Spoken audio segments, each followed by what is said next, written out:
So ayos. Yan na ho. Nakasil pa yan, nakasil pa oh. So ang delivery nila nakasil talaga yan.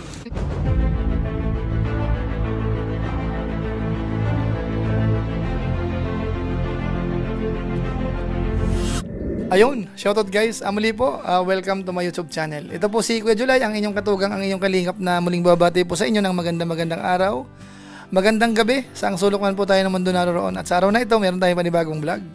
Pag-uusapan po ulit natin yung part 4 na po ito ng ating pinapagawang maliit na gasolinahan ho. Mini gas station ho ni Kuya Julay. Na kung saan ngayong araw o dito sa vlog po ngayon, ipapakita ko po sa inyo yung pagkakarga po ng gas. Bumili na po tayo, 6,000 liters ho. Pina full tank na po natin yung ating equipment o kaya yung ating dispenser. Bali 2,000 ho kasi yung size niyan, tatlo, kaya 6,000 lahat.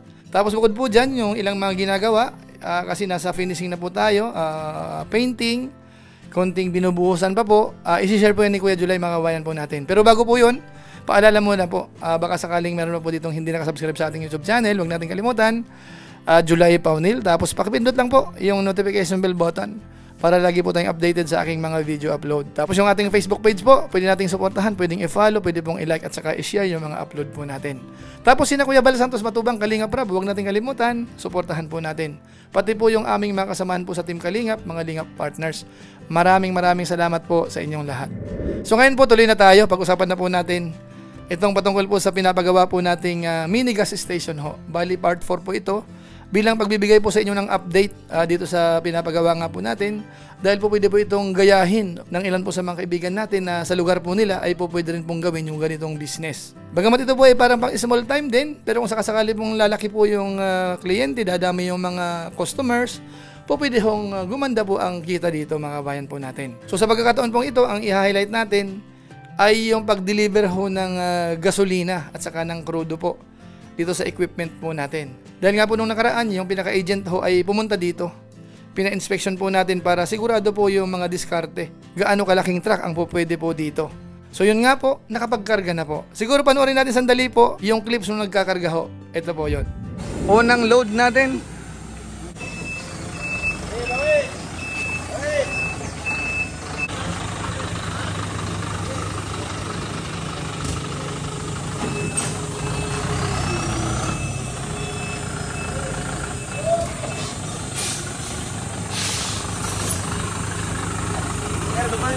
Morning. So ito yung galing sa Bicol Petroleum. Nakasil pa yan, nakasil pa oh. So ang delivery nila nakasil talaga yan. Kaya garantisado yan, galing sa planta. Ayan, kakarga natin ito. Yes. Diesel. Unleaded.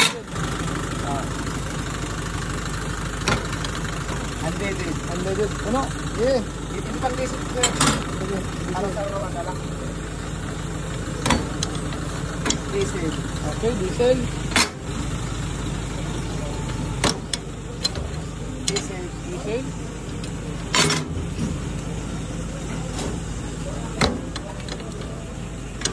Ayos.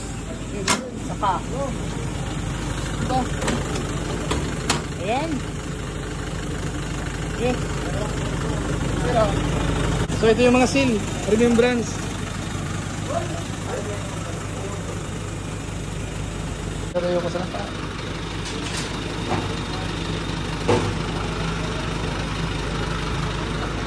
Sample.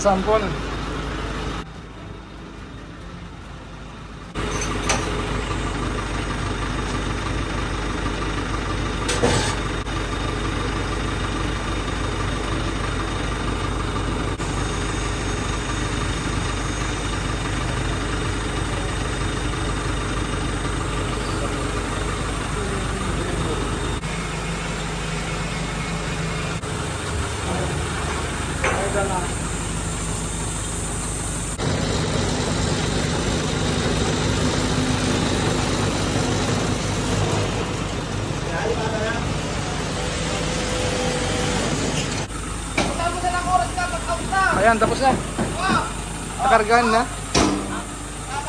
Kargado na. May sumobra lang doon sa 4,000 liters sa diesel. May sumobra. Kasi may konting laman to. Kaya ano, sumobra ng konti.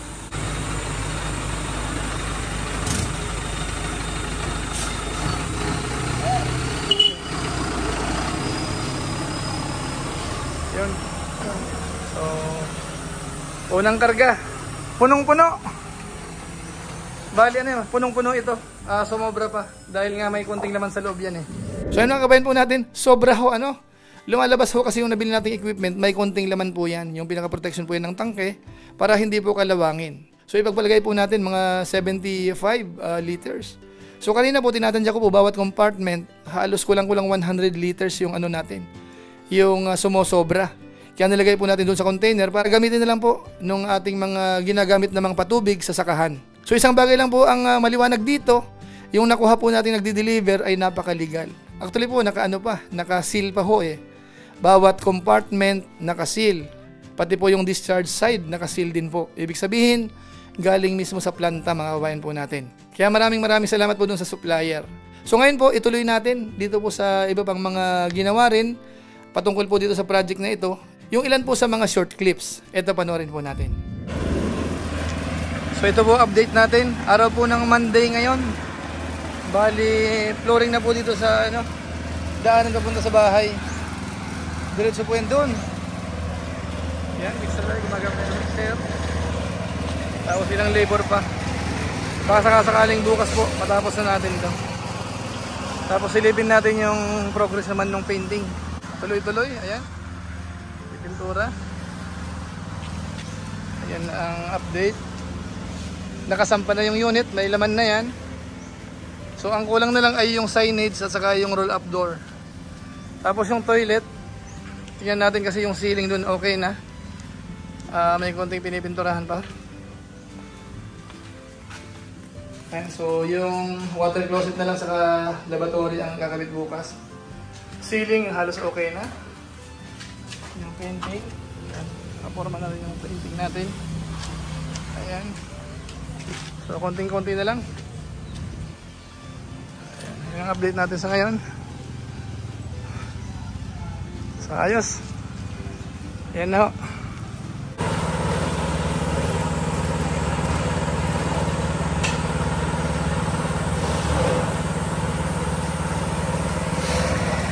Ayan. Tuloy ang pagpo-flooring, ano? Ito na lang konti. So dapat ma-flooring na 'yan para maluwag dito. Ayan. So latest update po natin, araw ng Martes. Bali April 29. Nagpa-deliver pa tayo ng konti. Semento at saka buhangin graba para yun. Diba pa semento natin 'yon sa may labasan, sa may kalsada. Para luluwag tayo, maluwag na maluwag. So ito na po yung update. Yan, kita natin. Yan na po yan. Yan. Yung kabila naman, yung toilet okay na, yung water closet na lang sa lavatory ang kulang pa eh. Pero ready na yan. Ready na yan. So hinihintay ko yung gagawa. May ceiling na rin. Konting pintura na lang. So ayan ano. So dito naman, sa side dito. Ayan. So ito ang update natin dito sa maliit nating gasoline station. Ayan, so alam naman natin ito, tapos na ito. May karga na yan. 6,000 liters ang laman yan. Punong-puno. So bukas darating yung technician para ilabas na yung hose, ayusin na ito. Tapos i-train na yung mag-ooperate para areglado tayo. Tingnan natin kung ngayong linggo ay makapag-open tayo. Hintayin ko lang yung occupancy permit na aaprubahan ng munisipyo. Ito yung area. Ito yung kalsada. Papunta doon sa sentro. Siguro mga 250 meters lang yan. Highway na. So ayan. Yan po ang ating update ngayon. So ayun. Ito po yung update natin. Yung dito na semento na yan. Ayan. Hanggang doon na sa may bahay. Sementado na po yan. Tapos dito naman sa may kalsada na semento na yan. Yung isang side ng ano. Ayan. Tapos yung konti rito, pinasemento na natin.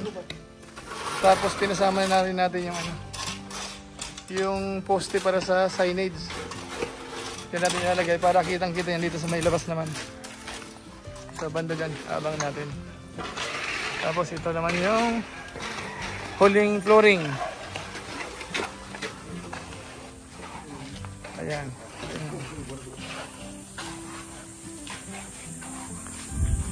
Yan, merienda time. Suman sa Bicol.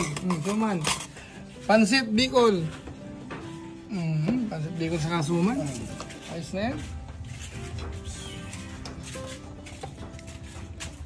Plus suka, kalamansi.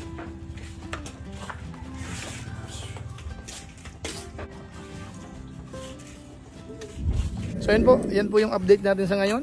Tapos na yung sa may kalsada. Ayan, tapos yung dito naman, konting linis na lang. Ayan, yung structure natin, at yung tangke, tapos na yan. So, linis na lang.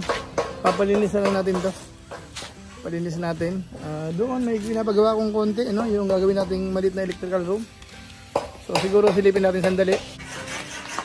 Dito yung, ano, gagawin natin, ano to, gagawin nating maliit na electrical room. Kasi yung tadahan natin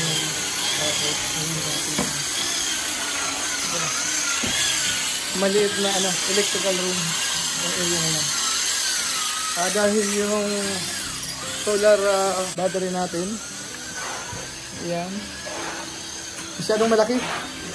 So nakita natin masyadong malaki yung panel dahil nga po pinahay-bridge natin. Sobrang laki nung naikabit. So kailangan i-pwesto natin ng maayos doon sa pinapagawa natin sa ngayon.